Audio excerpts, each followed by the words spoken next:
رسوله الكريم أما بعد فأعوذ بالله من الشيطان الرجيم بسم الله الرحمن الرحيم من عمل صالحا من ذكر أو أنثى وهو مؤمن فلنحيينه حياة طيبة۔ اللہ تعالیٰ نے ارشاد فرمایا کہ جو شخص بھی مومن ہوگا تم میں سے خواہ وہ مرد ہو یا عورت ہو، بشرطے کہ اور وہ نیک عمل، جو آدمی نیک عمل کرے گا بشرطے کہ مومن ہو، خواہ مرد ہو یا عورت ہو، ہم اسے پاکیزہ زندگی عطا کریں گے۔ تو ایمان اور نیک اعمال کی بنیاد پر اللہ تعالیٰ کا یہ وعدہ ہے کہ اللہ تعالیٰ پاکیزہ زندگی عطا کریں گے۔ تو اس کو جاننا بھی ضروری ہے کہ ایمان کیا ہے۔ ایمان عربی زبان کا لفظ ہے، مومن عربی زبان کا لفظ ہے۔ تو ایمان کا معنی ہوتا ہے کسی پر اعتماد کرنا، امن والا ہو جانا۔ تو جو آدمی صحیح معنی مومن بن جاتا ہے وہ اللہ کے عذاب سے امن میں آ جاتا ہے، اور وہ اللہ رسول کی باتوں پر چونکہ اعتماد کرتا ہے اس لیے اسے مومن کہا جاتا ہے۔ تو ایمان کے بنیادی ارکان دو ہیں۔ نمبر 1 اقرار باللسان، یعنی اپنی زبان سے اقرار کرنا، 3 چیزوں کا اقرار کرنا جو ہم تک دین کی باتیں تسلسل کے ساتھ، جسے تواتر کے ساتھ پہنچی ہیں، نبی کریم صلی اللہ علیہ وسلم سے ہم تک پہنچی ہیں، تو ان کا زبان سے اقرار کرنا ایک تو ضروری ہے۔ وہ چیزیں کون کون سی ہیں پیچھے ہم نے عرض کی ہیں، اللہ پر ایمان لانا، اللہ کے فرشتوں پر، کتابوں پر، رسولوں پر، آخرت کے دن پر، مرنے کے بعد زندہ ہونے پر، تقدیر پر، یہ تقریباً 7 چیزیں ہیں۔ تو ان کا زبان سے اقرار کرنا، جو تفصیل سے ہم تک پہنچی ان پر تفصیلی ایمان لانا ضروری، اقرار کرنا ضروری ہے۔ جو اجمالاً پہنچی ان پر اجمالاً ان کی اقرار کرنا ضروری ہے۔ اور نمبر 2 دل سے تصدیق کرنا، ان چیزوں کو دل سے سچا جاننا اور سچا ماننا یہ ضروری ہے۔ تو جو آدمی زبان سے اقرار کرتا ہے ان چیزوں کا اور دل سے سچا مانتا ہے وہ اللہ کے نزدیک مومن ہے اور بندوں کے آئیں مومن ہے۔ قرآن کریم اور حدیث میں جو اہل ایمان کے لیے وعدے کیے گئے ہیں، بشارتیں، خوشخبریاں سنائی گئی ہیں، وہ ساری ایسے آدمی کو حاصل ہوں گی۔ اور جس آدمی میں خدا نخواستہ ان میں سے ایک چیز نہیں ہے، یہ دونوں ہی نہیں ہیں، مثلاً ایک آدمی نہ تو زبان سے اقرار کرتا ہے ان چیزوں کا، نہ دل سے سچا جانتا ہے، تو وہ مسلمان ہی نہیں ہے، وہ غیر مسلم ہے، اس کے لیے کوئی وعدہ نہیں ہے اہل ایمان والا۔ اور دوسری صورت یہ کہ آدمی زبان سے تو اقرار کرتا ہے کہ میں اللہ پر ایمان لایا، رسولوں پر، فرشتوں پر، کتابوں پر، لیکن دل سے وہ یقین نہیں کرتا ان چیزوں کا، سچا نہیں جانتا دل سے، تو ایسا آدمی شریعت کی نظر میں منافق ہے۔ سورہ منافقین میں نہیں کا تذکرہ ہے۔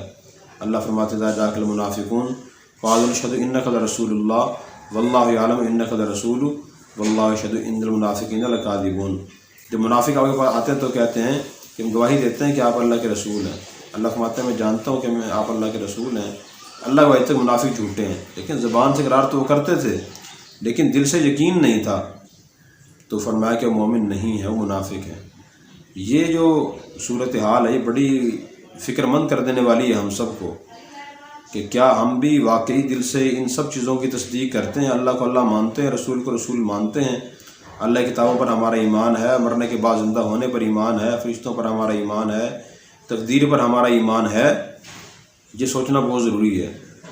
اللہ تعالیٰ محفوظ فرمائے، اگر ہم دیکھیں غور سے تو حقیقی ایمان بہت ہی کم مسلمانوں کو نصیب ہوگا، زبانی قرار تو ہے۔ اور تیسری اس کی چوتھی صورت اس کی یہ ہے کہ ایک آدمی زبان سے اقرار نہ کرے لیکن دل سے وہ مومن ہو، ان سب چیزوں پر ایمان رکھتا ہو، یقین رکھتا ہو، تو ایسا شخص اللہ کے ہاں تو مومن ہوگا لیکن بندوں کے ہاں مومن نہیں ہوگا۔ تو اس لیے ہمیں اپنے ایمان کو حقیقی ایمان بنانا ضروری ہے۔ قرآن کریم میں اللہ یا ایھا الذین آمنوا آمنوا، اے ایمان والو ایمان لے کر آؤ۔ مفسرین نے فرمایا کہ اس کا مطلب یہ ہے کہ جنہوں نے زبان سے ایمان کا دعویٰ کر لیا وہ حقیقت میں بھی ایمان والے بن جائیں اور دل سے تصدیق کریں، دل سے یقین پیدا کریں۔ وہ یقین کب پیدا ہوتا ہے؟ جب انسان ایمان کی چیزوں کو پڑھتا ہے، سنتا ہے، بار بار تذکرہ کرتا ہے جنت کا، جہنم کا، اللہ رسول کی تعلیمات کا، پھر ایمان آدمی کا پختہ ہوتا ہے۔ تو کچھ ایمان کے احکام بھی ہیں، ایمان کے مومن کے لیے 7 احکام ہیں، ان کو حقوق مومن بھی کہتے ہیں۔ میں سے 5 دنیا سے متعلق ہیں اور 2 آخرت سے متعلق ہیں۔ دنیا سے متعلق یہ کہ جو آدمی صحیح مان، جو اقرار باللسان کر لے گا ان چیزوں کا اور دل سے تصدیق کرے گا تو حکم شرعی کے بغیر اسے قتل کرنا جائز نہیں۔ نمبر 2 حکم شرعی بغیر اسے قید کرنا جائز نہیں۔ نمبر 3 اس کا مال ناحق لینا جائز نہیں ہے۔ نمبر 4 اس کو تکلیف دینا جائز نہیں۔ اور نمبر 5 اس کے بارے میں بدگمانی کرنا جائز نہیں۔ اور آخرت سے متعلق جو شرعی احکام ہیں مومن کے لیے وہ دو یہ ہیں کہ وہ ہمیشہ جہنم میں نہیں رہے گا، گناہ گار بھی ہو تو سزا پانے کے بعد وہ جنت میں چلا جائے گا، کتنا ہی بڑا گناہ گار ہو، بس مشرک نہ ہو اور کافر نہ ہو۔ اور دوسرا اس کا حق قیامت کے دن یہ ہوگا کہ اس کی نیکیوں کا اور برائیوں کا وزن کیا جائے گا، اگر نیکیاں زیادہ ہوئی تو ڈائریکٹ جنت میں چلا جائے گا، برائیاں زیادہ ہوئی تو جہنم میں سزا پانے کے بعد جنت میں جائے گا، اسے اللہ کے انبیاء علیہ السلام کی یا اولیاء کی، حفاظ قراء علماء کی شہادت بھی نصیب ہوگی۔ یہ ایمان کی کچھ تفصیلات تھیں، ہمیں اپنے ایمان کا جائزہ لینا چاہیے اور اسے بڑھانے کی کوشش کرنی چاہیے۔ اللہ کے انبیاء علیہ السلام کا ایمان تو مسلسل بڑھتا ہی رہتا ہے، وہ کم نہیں ہوتا، اور جو فرشتوں کا ایمان ہے وہ جگہ کھڑا رہتا ہے، نہ کم ہوتا ہے نہ زیادہ ہوتا ہے۔ عام جو مسلمان ہیں ان کے ایمان گھٹتا بھی رہتا ہے بڑھتا بھی رہتا ہے۔ اس کی مثال جسمانی طاقت جیسی ہے، انسان اچھی چیزیں استعمال کرتا ہے، مقوی چیزیں، تو اس کی طاقت بڑھتی رہتی ہے، اور اگر وہ چیزیں نقصان دہ استعمال کرنا شروع کر دے اس سے ڈاؤن ہونا شروع ہو جاتی ہے۔